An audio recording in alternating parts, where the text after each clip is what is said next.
માંગવું એ મારો ધર્મ નથી, પણ છતાંય આપની પાસે માંગવું છે. શું કામ? તેમણે માગણી કરી કે ધર્મ ન જોઈએ, અર્થ ન જોઈએ, કામ ન જોઈએ, કાંઈ પણ જોઈએ નહીં. ધર્મ ન અર્થ ન કામ રૂચિ ન ચાહુ પદ નિર્વાણ, જન્મ જન્મ રતિ રામ પદ યહ વરદાન નાન.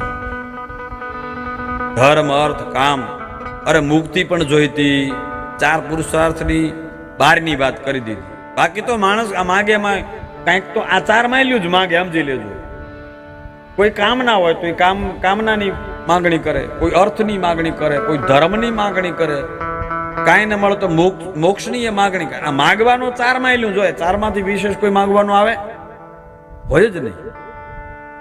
પણ ભગવાનના ભક્તો હરિના જન તો મુક્તિ ન માગે,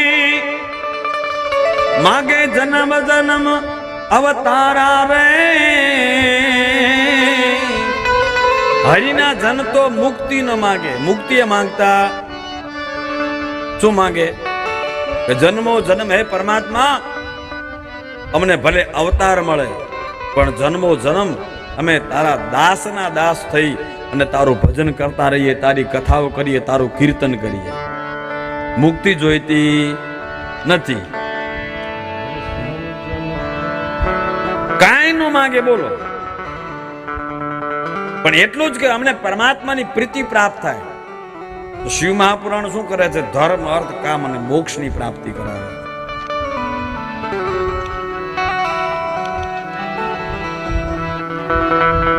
બીજું કે કથા જો ધ્યાનથી માણસ પોતાના હૃદયમાં ઉતારે,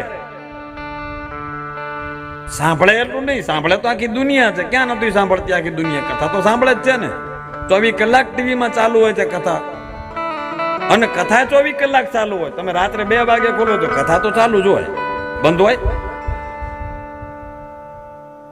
કથાઓ ચાલુ છે, સાંભળે આખી દુનિયા છે. પણ જો સાંભળ્યા ને પોતાના ભીતરમાં હૃદયમાં જો કોઈ વ્યક્તિ ઉતારે તો તાપત્ર્યાભિસમનમ સુખદમ સદૈવ. જો કોઈ પોતાના હૃદયમાં કથાને ઉતારે ને તો એના આધિ, વ્યાધિ અને ઉપાધિના 3 પ્રકારના તાપ મટી જાય. ત્રિવિધ તાપનું સમન થઈ જાય. આ કથામાં બેઠા છે ત્યારે ધ્યાનથી જો આપણું એક મન લાગી ગયું કથામાં, તો ત્યારે એકે પ્રકારનો તાપ આપણને નડે ખરી? આધિ, વ્યાધિ, ઉપાધિ કોઈ પ્રકારનું નડે? જો કથામાં મન લાગી જાય ને કથા હૃદયમાં ઉતરે તો આધિ, વ્યાધિ ની ઉપાધિ અહીંયા નજીક પણ આવે. અરે કથા થતી હોય ત્યાં પાપ નાશના પાપ પણ આવતા નથી, આધિ, વ્યાધિ, ઉપાધિ આવતી નથી. સજ્જનો,